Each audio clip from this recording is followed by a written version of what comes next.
Tapi mana awal ya? Gue berdua sama Andrew. Cukup nggak? Sama? Oh iya kan nanti di sebelah. Oke. Kita dimulai. Mulai. Welcome semuanya di podcast kita. Omong-omong. Yeay.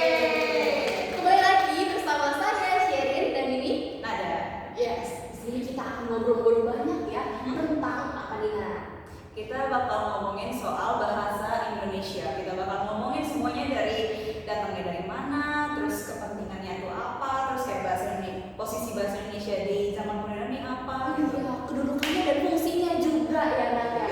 Kita hari ini kedatangan pakar-pakar dan ahli-ahli dalam bahasa Indonesia. Oke, di sini ada Kak Evelyn.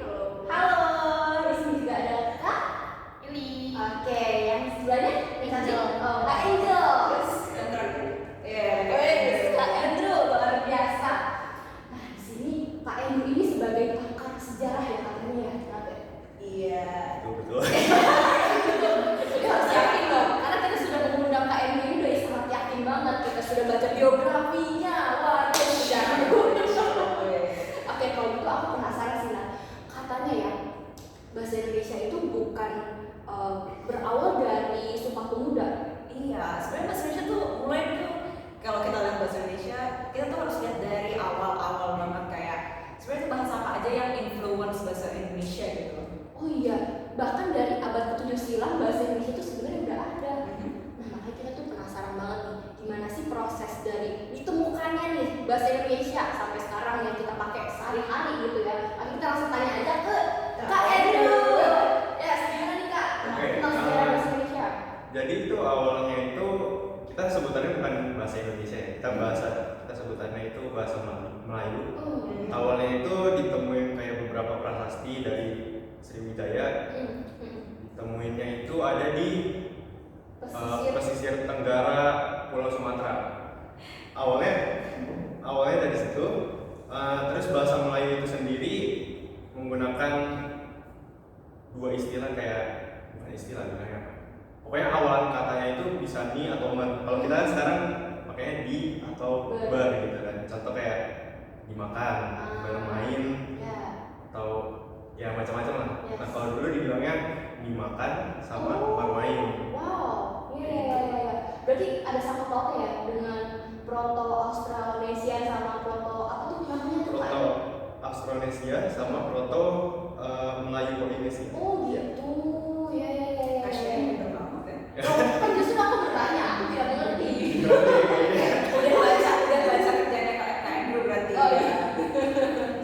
Terus selain itu juga biasa ada kayak penggunaan huruf H di setiap kata gitu.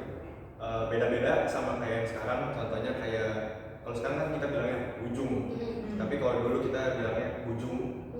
Terus ada juga mau, dulu kita bilangnya mahu. Oh gitu, wah lucu banget ya. Tapi berarti kalau misalnya ditemukan di Sumatera nih ya, berarti itu kayak Sumatera itu ada julukannya nggak sih Kak Endo? Oh ada. Oh ada. Awalnya itu tuh kayak apa ya, istilah Melayu itu dipakai justru bukan buat bahasa Melayu, melainkan kayak kerajaan Melayu awalnya. Yaitu kayak sebuah kerajaan Hindu Buddha yang terletak di Sungai Batanghari, hulu Sungai Batanghari. Oh gitu. Ya. Cuma seiring perkembangan zaman, akhirnya dari awalnya wilayah kerajaan, akhirnya jadi wilayah geografis. Sekarang disebutnya jadi Bumi Melayu atau kalau bahasa Indonesia itu Tanah Melayu. Wih, berarti itu julukan untuk Pulau Sumatera. Betul. Oh yes. Nah, tadi kan udah sejarahnya nih Nat ya, kayak dari awal di Sriwijaya gitu sampai Sumatera dijulukin demikian gitu. Nah sekarang tuh perkembangannya gimana sih Nat? Perkembangannya kalau buat perkembangan kita ke mana nih? Kak Angel dong, Kak Angel ini udah ahli banget ya, udah banyak pengalamannya nih di bidang bahasa Indonesia juga gitu ya. Bahkan dia sempat jadi duta bahasa loh guys. Oh iya. Nggak sampai begitunya.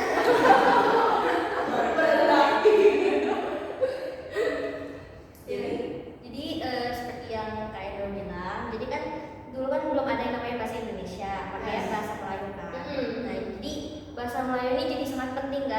punya banyak fungsinya, misalnya jadi bahasa penghubung, bahasa kebudayaan, atau bahasa perdagangan, dan buat bisa komunikasi dengan pedagang luar negeri kan. Jadi penting banget. penting banget ya. Jadi kalau misalnya penyebarannya itu kayak mirip lah kalau penyebaran agama ya kan, misalnya agama Kristen atau agama Buddha banyak kan nyebar bisa ke Indonesia juga. Nah ini sama nih, bahasa Melayu juga sebar, jadinya seluruh Indonesia itu jadinya ngomongnya pakai bahasa Melayu. Oh, Sampai sampai ke seluruh Indonesia gitu. Iya, seluruh Indonesia dia pakai bahasa Melayu. Terus disahkannya pas kapan tuh ya Kak?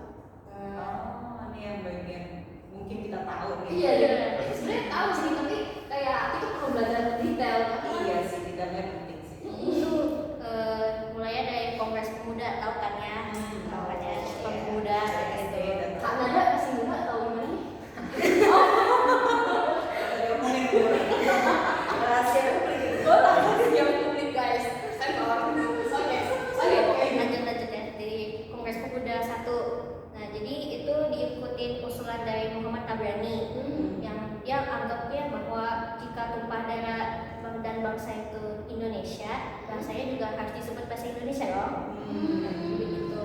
Habis itu dilanjutin lagi kan ke Kongres Pemuda 2 yang Sumpah Pemuda, tahu kan ya? Tahu. Ya. Jadi di Kongres Pemuda kedua itu penggunaan bahasa Melayu sebagai bahasa nasional berdasarkan Muhammad Yamin. Jadi dibilang kan oleh Muhammad Yamin, jika mengacu kepada masa depannya Indonesia, hanya ada 2 bahasa nih, yang bahasa Jawa satu lagi yang Melayu. Nah, tapi dari 2 bahasa itu yang menjadi bahasa gaulan sehari-hari nantinya, bahasa persatuannya yaitu bahasa Melayu. Oh, jadi dari bahasa Melayu itu kayak udah diganti lah ya jadi bahasa Indonesia namanya. Iya, namanya diganti. Asik banget ya tentang perkembangan bahasa Indonesia ini. Iya. Tapi kita penasaran juga lah tentang kedudukan. Apakah bahasa Indonesia itu duduk di kursi atau di mana gitu ya? Tapi baik kita tanya langsung ke Kak Ili.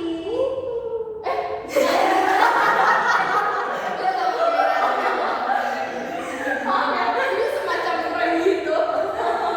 Kayak gitu tanyakan ke Kak Evelyn.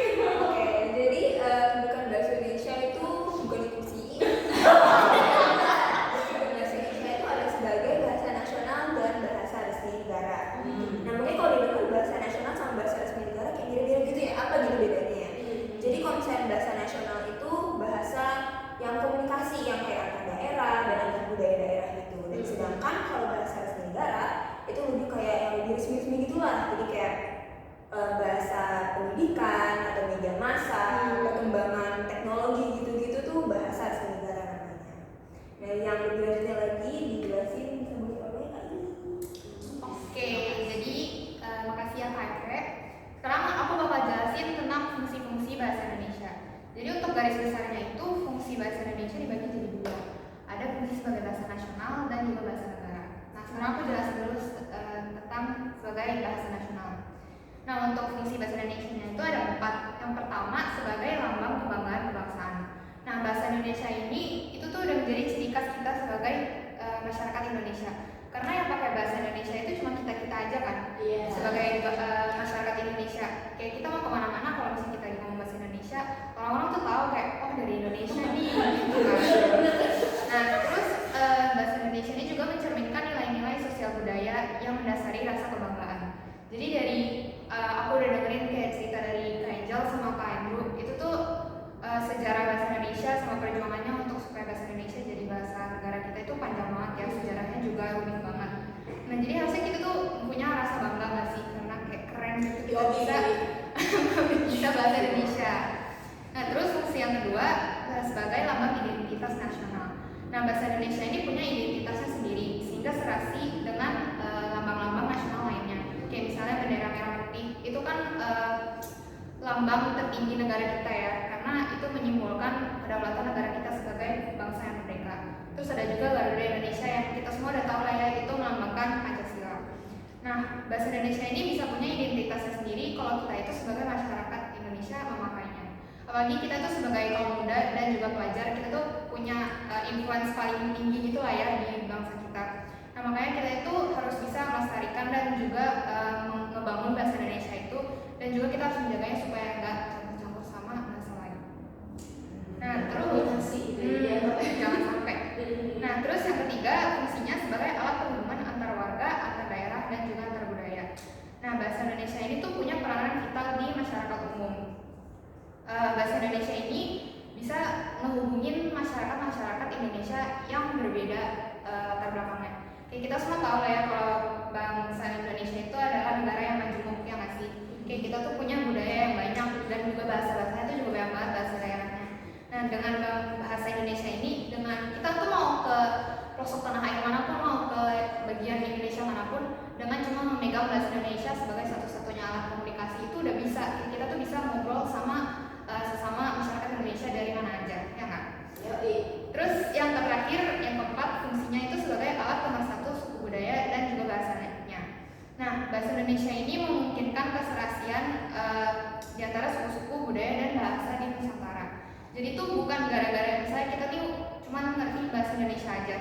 Nah itu tuh nggak menutup kemungkinan kalau kita itu bisa belajar budaya-budaya lain dan juga bahasa-bahasa daerah lain juga. Jadi jangan mentang-mentang kalau misalnya kita kayak, oh gue udah bisa bahasa Indonesia nih gitu, itu kita jadi nggak mau belajar budaya Indonesia yang lainnya. Justru kita itu dengan bahasa Indonesia kita tuh bisa belajar bahasa-bahasa daerah lain itu.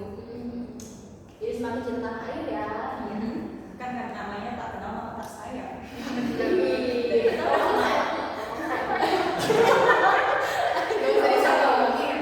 Kalau personal tidak saya bawa. Yang jelas kita udah makin kenal, makin dekat sama bahasa Indonesia, berarti artinya kita udah makin sayang. Yes, betul banget. Dan kesimpulannya adalah sayangilah bahasa Indonesia dan lestarikan. Karena kita sebagai pemuda ya, yang sebagai generasi penerus bangsa gitu ya. Oke, yang ketiga itu tadi kali ini udah jelasin fungsi bahasa Indonesia sebagai bahasa nasional nih. Jadi yang kedua itu fungsi bahasa Indonesia sebagai bahasa negara. Nah yang pertama itu ada sebagai bahasa resmi kenegaraan. Dari namanya aja kayak bahasa resmi kenegaraan, berarti kayak upacara, pidato, atau undang-undang, surat-surat dari pemerintahan, yang gitu-gitu. Nah yang kedua itu ada bahasa pengantar dalam dunia pendidikan. Contohnya pun misalkan kita di BINUS pun misalkan ada pelajaran yang basisnya bahasa Inggris, kayak misalkan Eastern Art itu kan bahasa Inggris ya, atau misalkan Global Class gitu. Tapi pasti tetap ada bahasa Indonesia, pelajaran bahasa Indonesia kayak kita sekarang ini. Karena bahasa Indonesia itu emang penting banget, apalagi yang kayak tadi kali udah jelasin. Sebagai pelajar itu memang kita yang kuliah itu kita penting banget harus tahu bahasa Indonesia. Nah yang ketiga itu bahasa komunikasi tingkat nasional. Jadi bahasa komunikasi antar pemerintah dan masyarakat biar kita bisa membantu perkembangan nasional juga. Nah yang keempat itu adalah alat pengembangan kebudayaan, ilmu pengetahuan dan teknologi. Jadi dengan bahasa Indonesia kita tuh sebagai masyarakat bisa membantu membina dan mengembangkan teknologi di Indonesia, dan jadinya bahasa Indonesia pun memiliki ciri-cirinya sendiri. Nah yang terakhir itu ada bahasa media massa. Jadi di media massa, misalkan di berita atau sosial media itu pasti kita akan menggunakan bahasa Indonesia yang baku dan benar. Nah jadinya biar itu tuh semua terjaga, kita kan sebagai warga negara Indonesia kita harus tetap memelihara, menjaga dan juga mengembangkan bahasa Indonesia. Dan contohnya itu kita bisa dengan mengembangkan rasa kebanggaan kita sebagai warga negara Indonesia yang memiliki bahasa Indonesia dan menggunakan bahasa Indonesia. Jadi kita bukan cuma kita punya bahasa Indonesia, tapi kita juga harus meningkatkan penggunaan bahasa Indonesia sendiri. Wow. Oke, ini udah selesai nih.